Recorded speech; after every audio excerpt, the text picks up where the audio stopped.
Before there was collapse, there was rhythm. Long before the first great Maya city fell silent, the land itself breathed in steady cycles. Rain came, then withdrew. Forests thickened and thinned.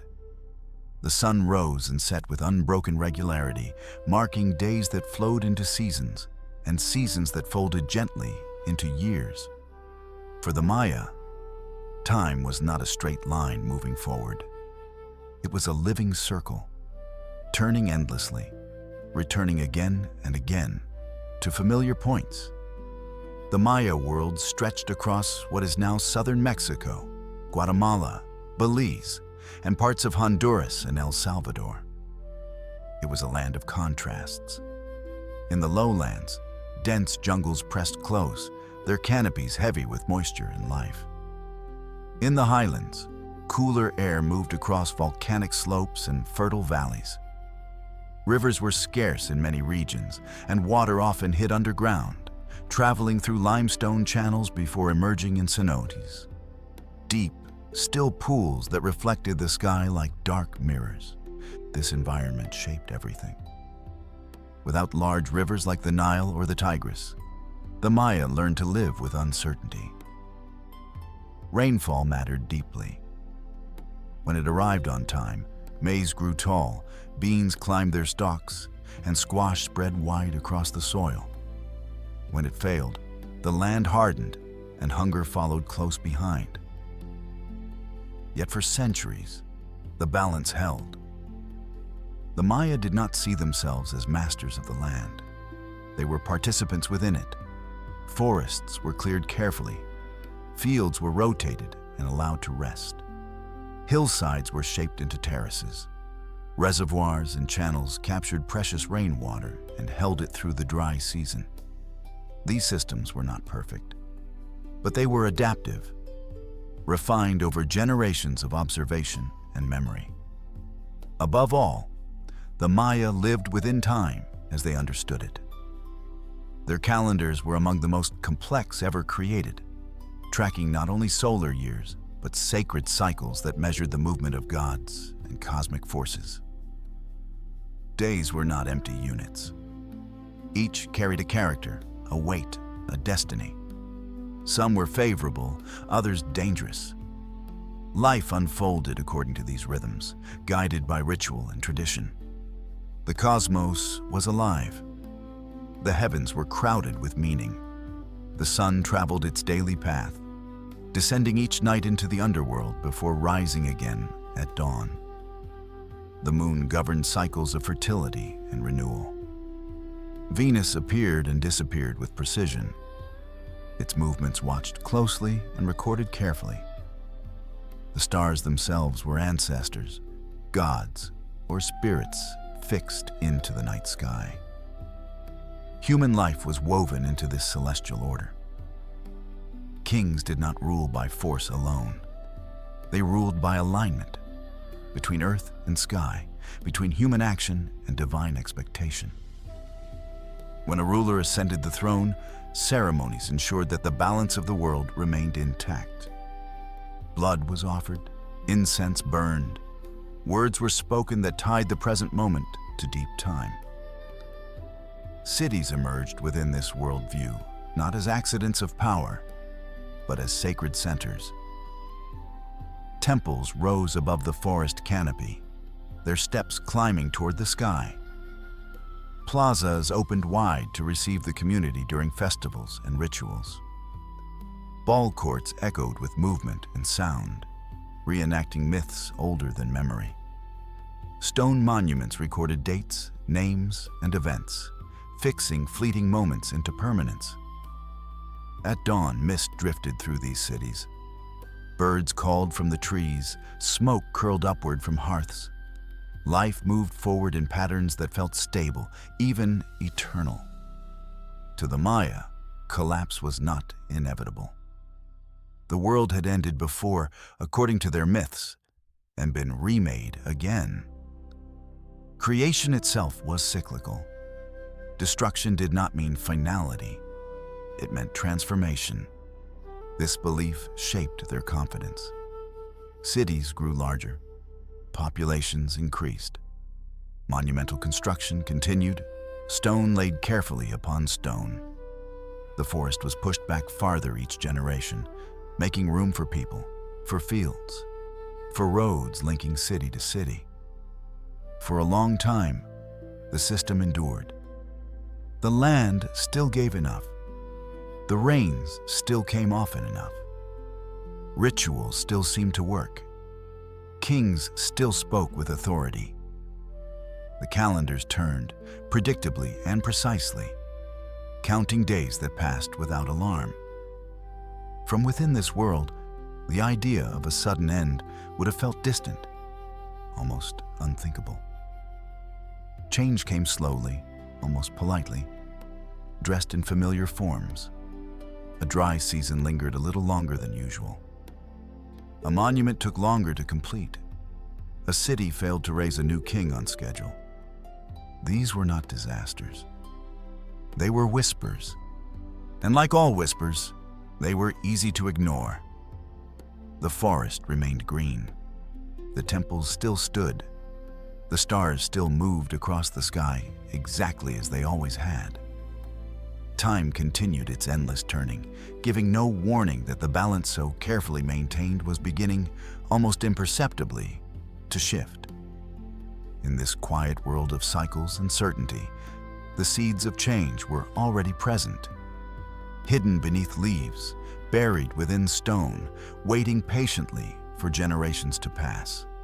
The fall of the Maya did not begin with fire or conquest. It began with silence, growing slowly within a world that still believed itself eternal. The rise of the Maya was not sudden. It unfolded slowly, across centuries, shaped by patience as much as ambition. Long before the great cities of the classic period reached their height, small communities spread across the forests and valleys of Mesoamerica. These early Maya settlements were modest, built close to water sources and fertile land. Families farmed maize, beans, and squash, sustaining themselves through careful observation of seasons and soil.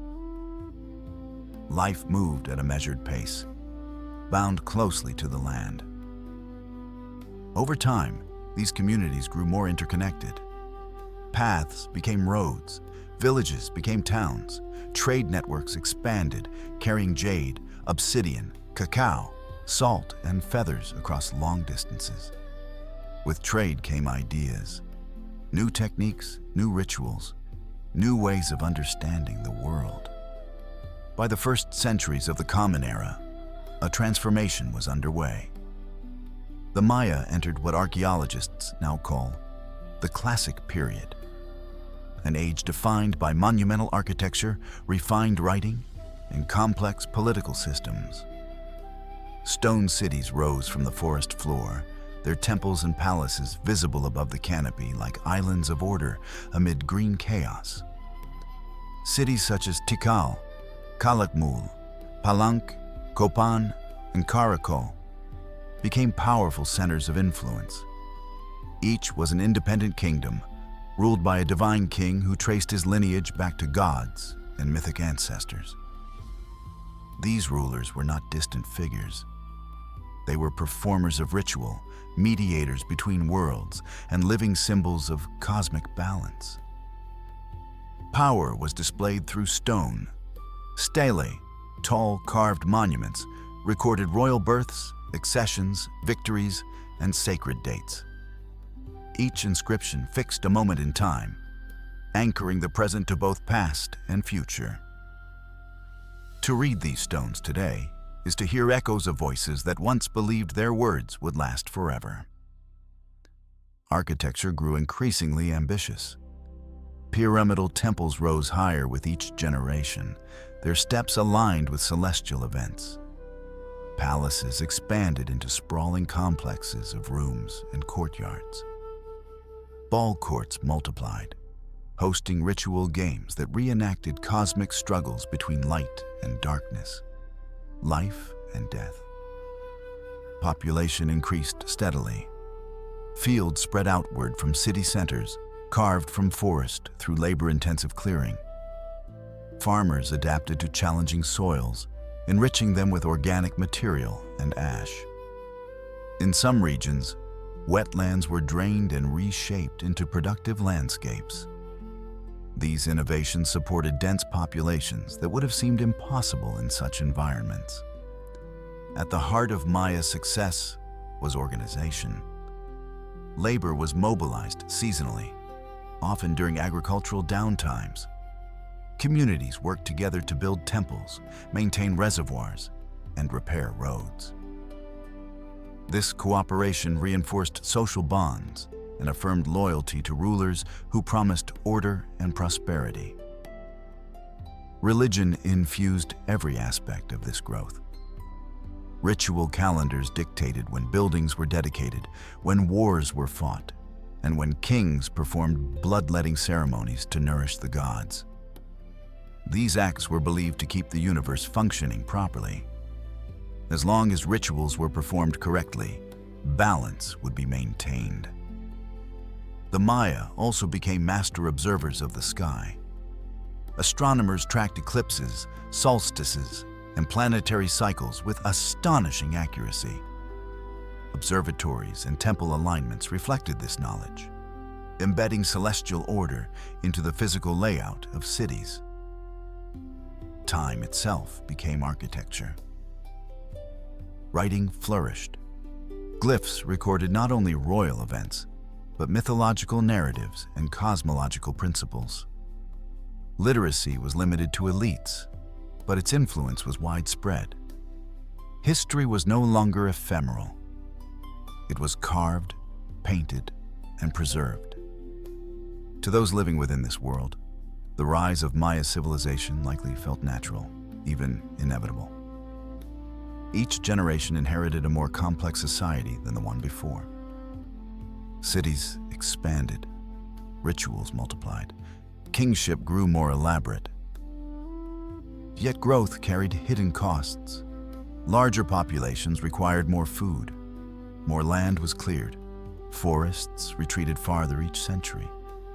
Water systems were pushed to their limits. These pressures did not yet threaten collapse, but they quietly reshaped the relationship between people and environment. From within the classic Maya world, these changes were signs of success, not danger. Prosperity bred confidence. Confidence encouraged expansion. The cities gleamed beneath the sun. Stone inscriptions multiplied. The calendars continued their perfect turning. At its height, Maya civilization appeared strong, resilient, and enduring. A society woven tightly into land, sky, and time itself. Few could have imagined that this intricate system, refined over centuries, rested on foundations more fragile than they appeared. The rise had been long and careful.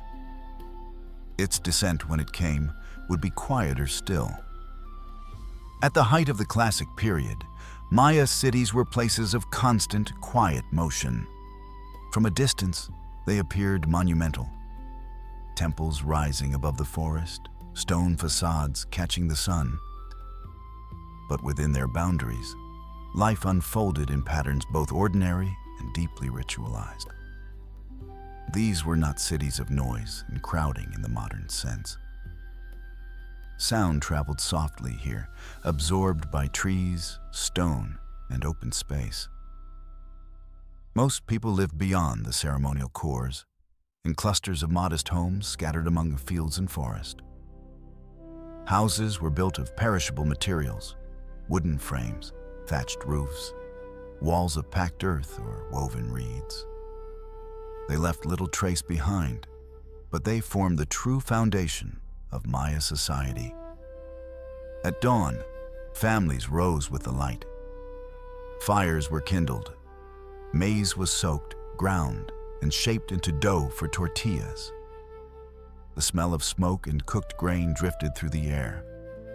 Children carried water from nearby reservoirs or cenotes, their footsteps tracing paths worn smooth by generations before them.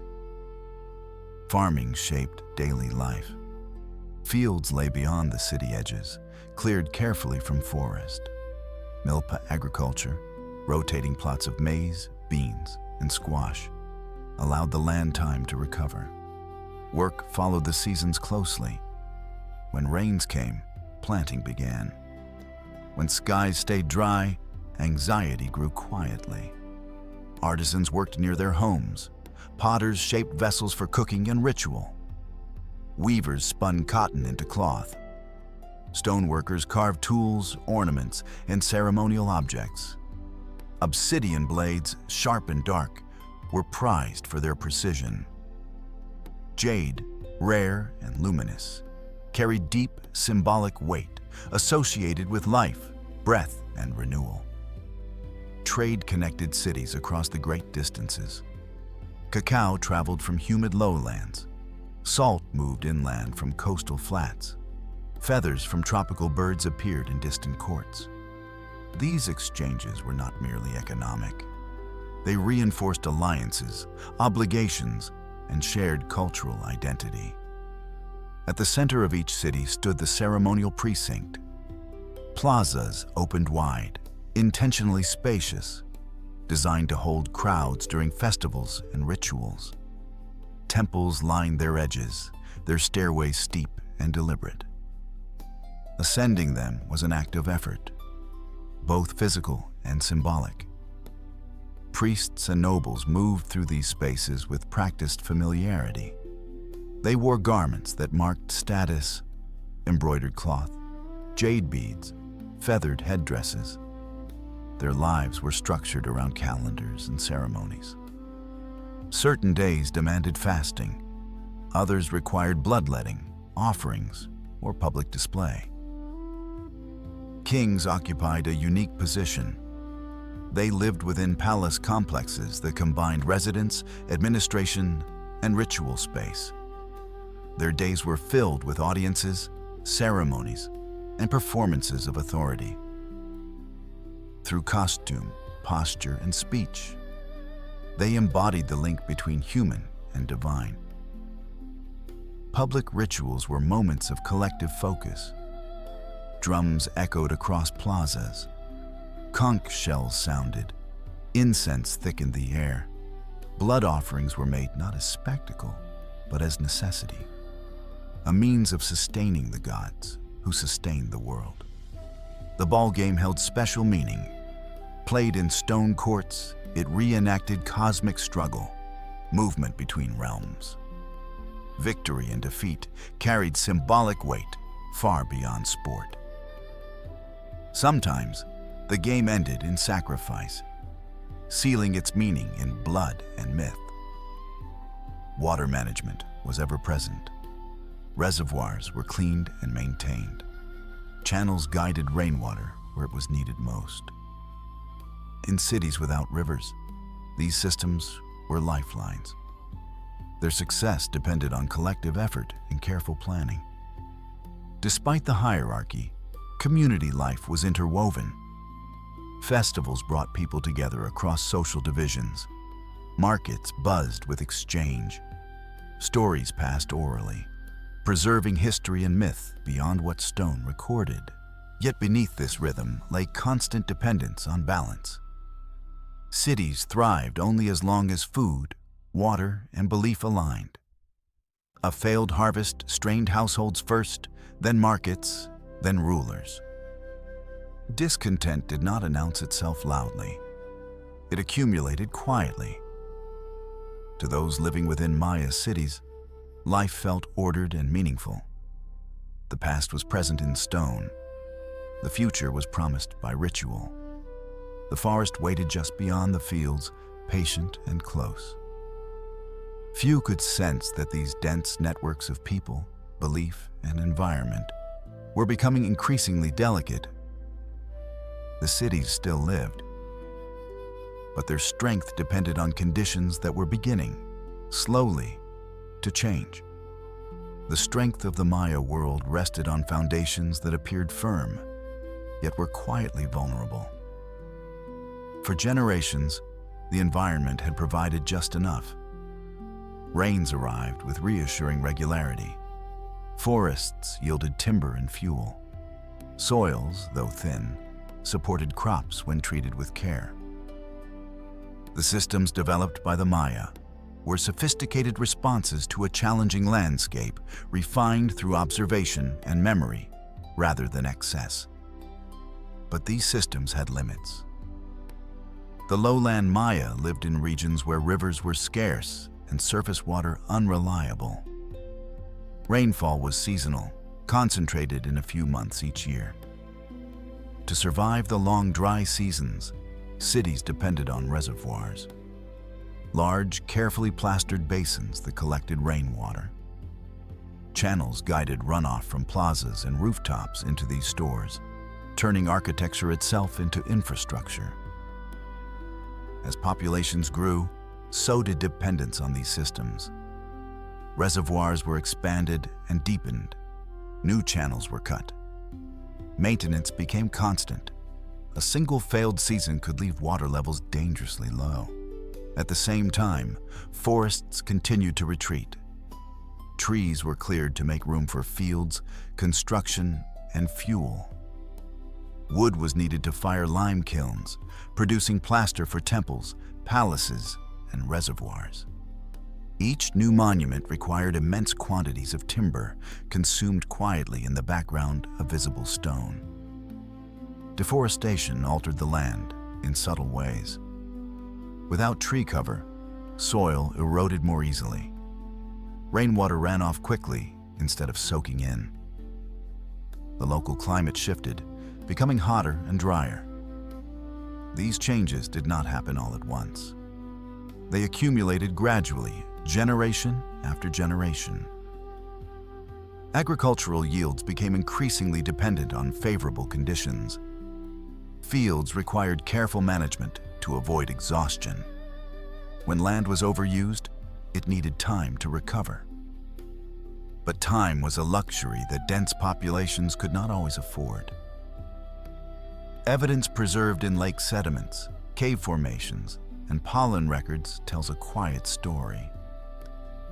Periods of prolonged drought struck the Maya region repeatedly during the late Classic period.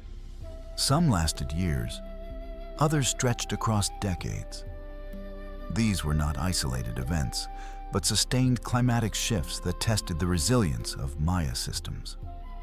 During dry years, reservoirs shrank. Crops failed or yielded less than expected. Hunger did not arrive suddenly. It crept in, first as scarcity, then as uncertainty. Households adjusted by consuming reserves, by trading, by relying on community support. But when droughts persisted, these strategies faltered. The strain extended beyond food and water. Ritual calendars assumed regular cycles. Ceremonies were timed to seasonal transitions that no longer behaved as expected. When rains failed to come, despite proper rituals, confidence began to waver. Not loudly, but inwardly. Cities responded by intensifying effort. Reservoirs were cleaned more frequently. New agricultural techniques were attempted. More land was cleared.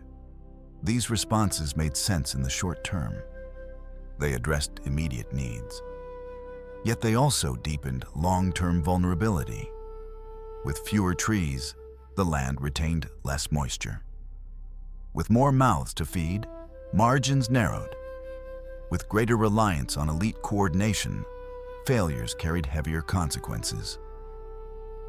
Environmental stress did not affect all regions equally. Some cities were better positioned, with access to more reliable water or richer soils. Others were precarious, perched on the edge of sustainability. Differences between regions grew more pronounced. Archaeological layers reveal moments of adaptation and resilience. They also reveal moments of abandonment, fields left uncultivated, reservoirs allowed to silt up, construction projects halted mid-course.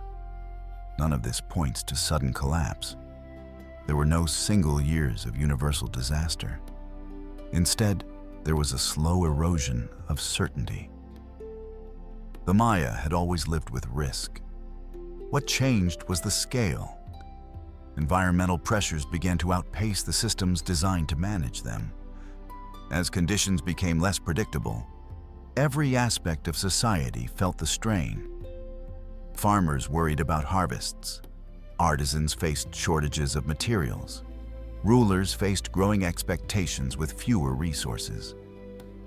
The land that had once sustained confidence now demanded constant vigilance.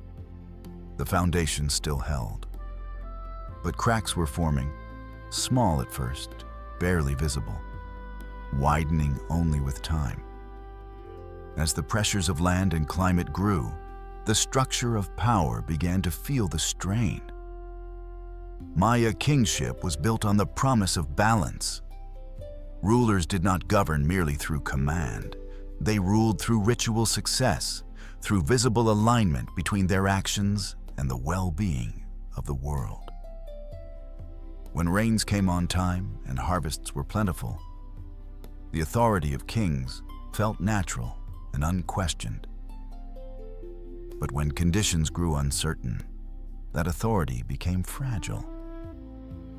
Each Maya city-state was ruled independently, bound to others through shifting alliances, marriages, and rivalries. There was no single empire in the modern sense, but a network of competing centers, each asserting its place in a crowded political landscape.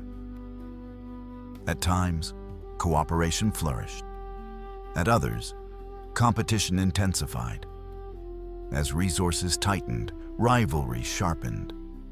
Wars became more frequent, not necessarily more destructive, but more persistent.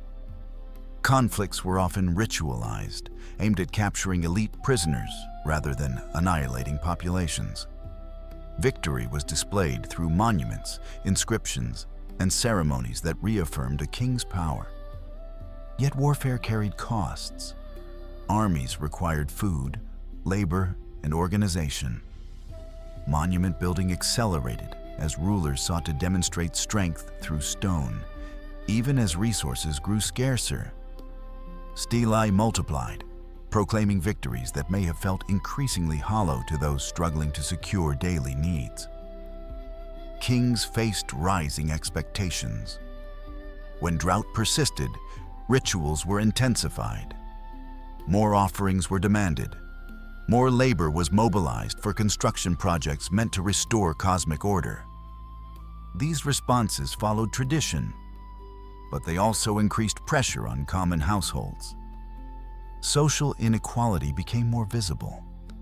Elites continued to access prestige goods, jade, feathers, fine ceramics, while farmers faced harder choices. Resentment did not erupt suddenly.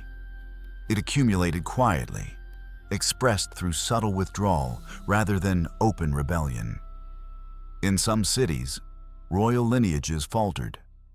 Inscriptions reveal gaps in dynastic records, periods when new kings were not installed on schedule, or when monuments ceased entirely. These silences suggest moments of political breakdown, where authority could no longer be convincingly performed.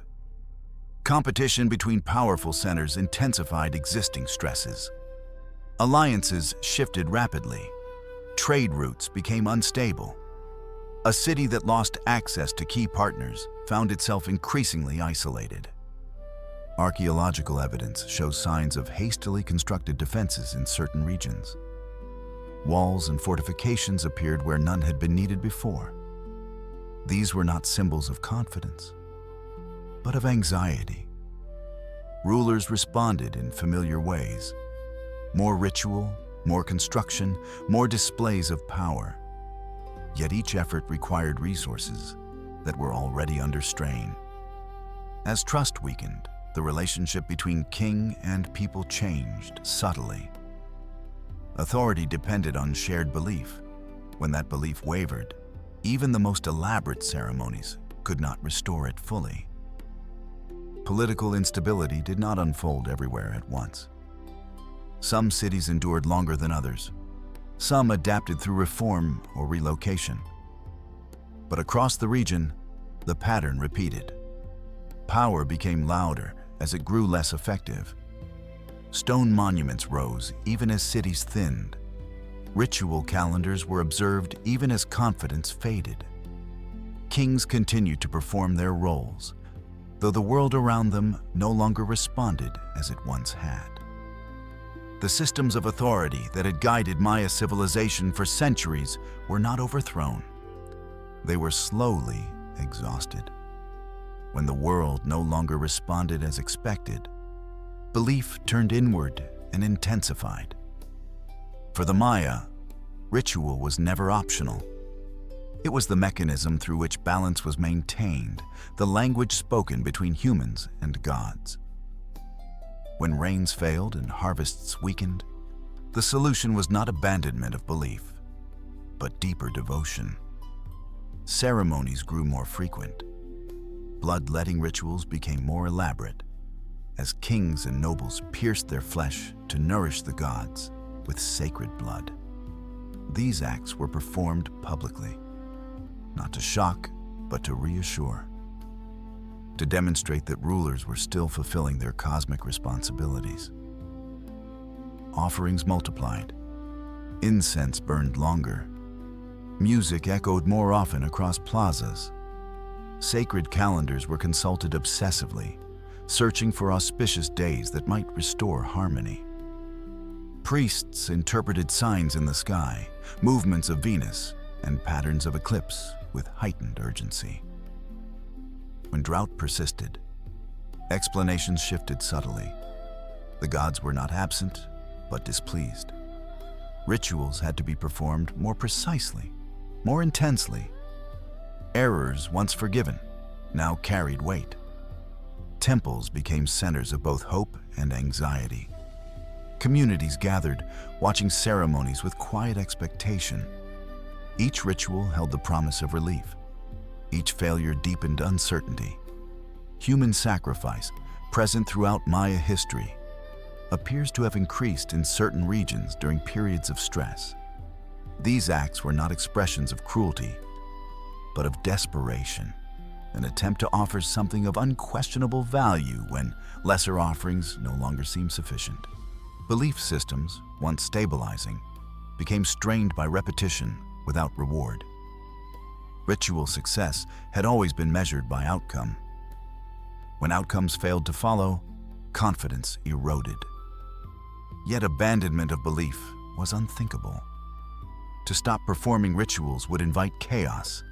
The response was always escalation. Kings bore the greatest burden. Their bodies became sites of sacrifice. Their legitimacy depended on visible suffering, on the willingness to bleed for the world. When they failed to restore balance, blame did not need to be spoken aloud. Archaeological evidence reveals temples renovated repeatedly during this period, sometimes hastily.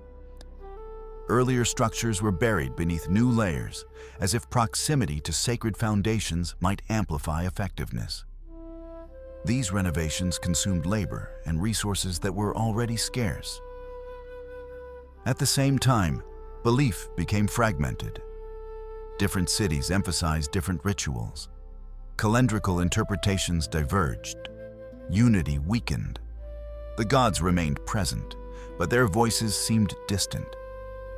Ritual, once a source of comfort, became a mirror reflecting collective fear.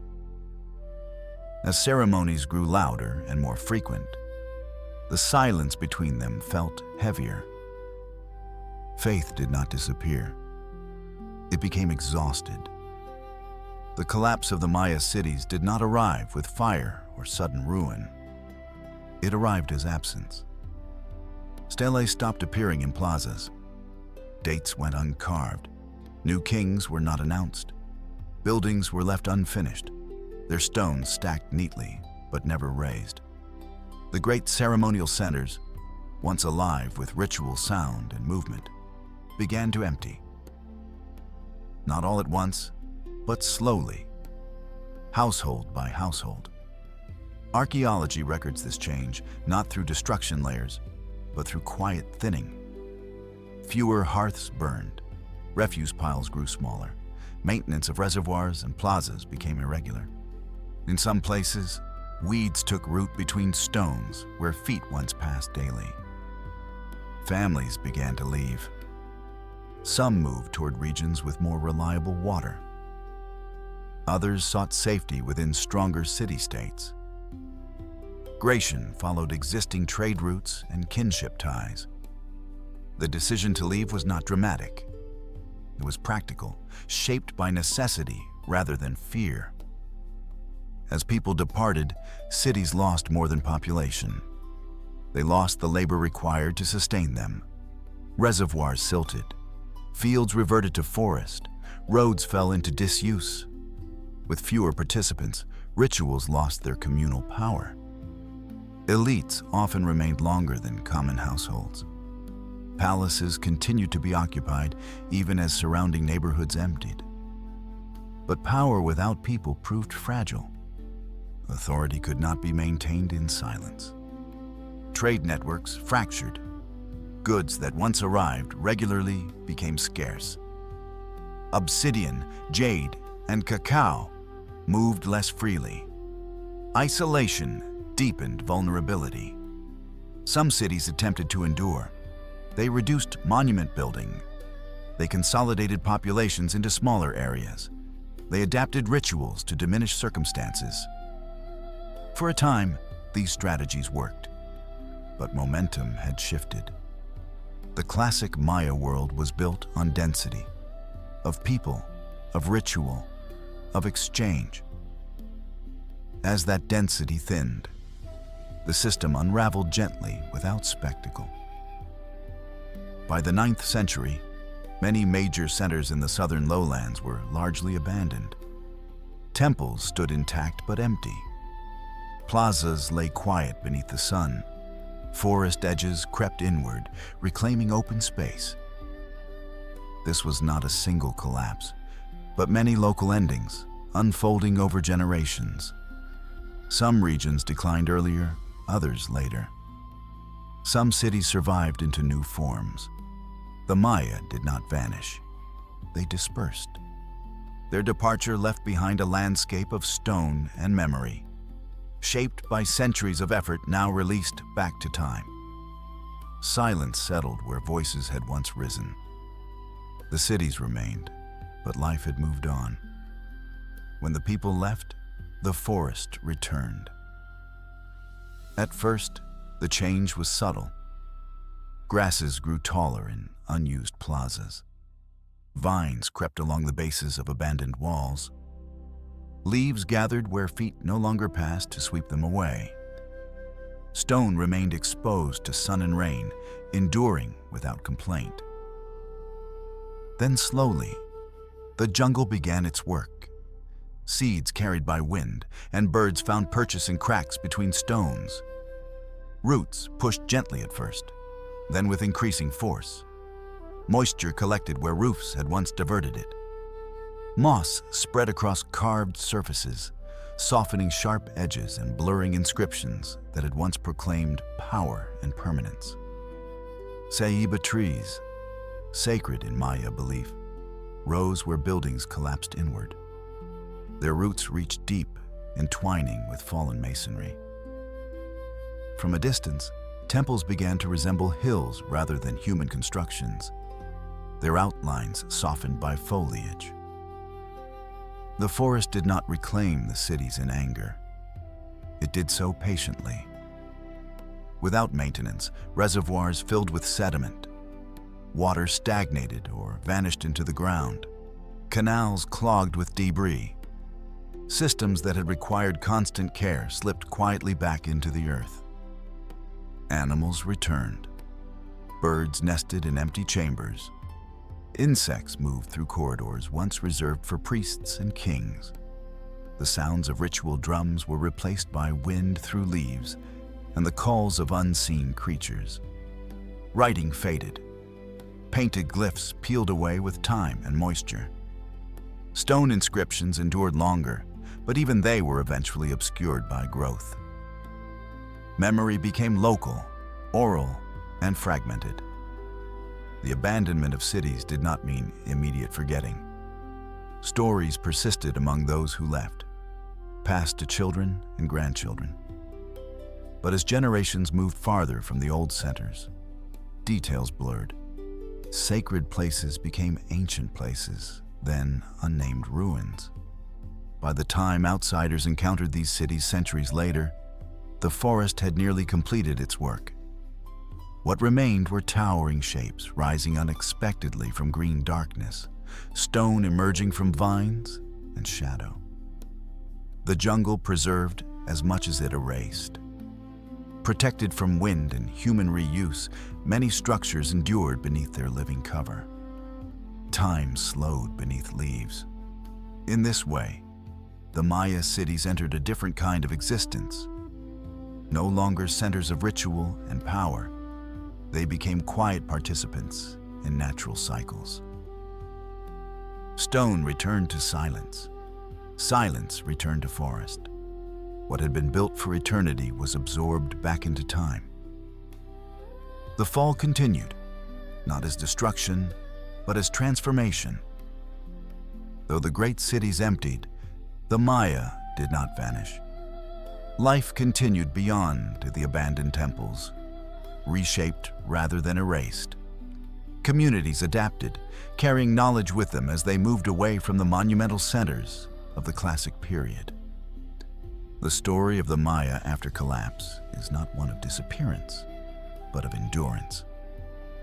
In regions less affected by prolonged drought, populations reorganized. Smaller settlements replaced sprawling urban centers. People lived closer to water sources, favoring flexibility over grandeur. Political authority became more localized, less dependent on divine kingship and monumental display. Trade persisted, though in altered form. Coastal routes gained importance. Exchange networks shifted toward goods that supported daily survival rather than elite prestige. Cacao, salt, and obsidian continued to circulate, linking communities across distance. Cultural traditions endured. Languages evolved, but remained rooted in ancient forms. Agricultural practices adapted to new conditions. Ritual life continued, simplified yet meaningful, embedded within households rather than grand plazas. The post-classic Maya world was quieter, but not diminished. Cities such as Chichen Itza and later Mayapain rose in the northern lowlands, reflecting new political structures and influences. These centers were different from their predecessors, less focused on divine kingship, more on shared authority and alliance. Memory persisted through story. Oral traditions preserved histories, myths, and lessons of the past. Though writing declined in many regions, knowledge survived through spoken word and practice. When Europeans arrived centuries later, they encountered Maya communities deeply rooted in place, resilient despite generations of change. The collapse of the classic cities had not ended Maya civilization. It had transformed it. Understanding this continuity reshapes how collapse itself is viewed. What fell were specific systems: dense urbanism, monumental kingship, ritual centralization, not a people or a culture. The Maya adapted as they always had, responding to shifting environments and pressures with flexibility born of long experience. Their survival challenges simple narratives of decline. It reminds us that history does not end with silence, but continues quietly, beyond what stone records. The forest may have reclaimed the cities, but the Maya carried their world forward into new forms and new centuries. Long after the last cities fell silent, the Maya world continued to speak. It spoke not through living voices, but through stone half buried in earth, through broken stairways rising from jungle floors, through glyphs softened by centuries of rain and shadow. The story of the Maya did not end with abandonment. It settled into time, waiting. For generations, the forest kept its silence. Vines tightened around temples, roots cracked walls, leaves layered themselves over plazas that had once echoed with ceremony. What remained visible blended so completely into the landscape that the cities became part of the earth again, neither fully lost nor fully remembered. When outsiders eventually encountered these places, they struggled to understand them. Ruins appeared suddenly, emerging from green darkness with no explanation. Early explorers speculated wildly, imagining vanished races or forgotten catastrophes. The truth, quieter and more complex, took longer to hear. Modern archaeology slowly restored fragments of the past. Excavations revealed water systems beneath plazas, homes beyond temples, food remains in ancient hearths. The Maya emerged not as a mystery civilization, but as people. Farmers, builders, parents, rulers, who had lived within limits and adapted until adaptation was no longer enough. What the stones revealed was not failure, but vulnerability. The Maya had achieved remarkable sophistication in astronomy, mathematics, architecture, and social organization. Their collapse was not the result of ignorance, but of interwoven pressures acting across generations. Today, Maya descendants continue to live across Mesoamerica, speaking related languages, practicing traditions shaped by ancient roots. The civilization did not disappear. It changed. Standing before a Maya ruin now, one senses both presence and absence. Stone steps still rise. Doorways still frame the sky. But the people who gave them meaning have moved on, leaving behind a silence filled with memory. The fall of the Maya Empire offers no single lesson. It reminds us that complexity requires balance, that resilience has limits, and that societies rarely end in moments of drama. More often, they fade, quietly, gradually, into new forms. As night falls over the jungle, the ruins grow still. Insects hum, leaves stir. Time continues its steady turning, just as the Maya once believed it always would. And if you've drifted through this story, allow yourself to rest now. Join us again for more calm journeys into the past. This has been Slumber Histories. Sleep well.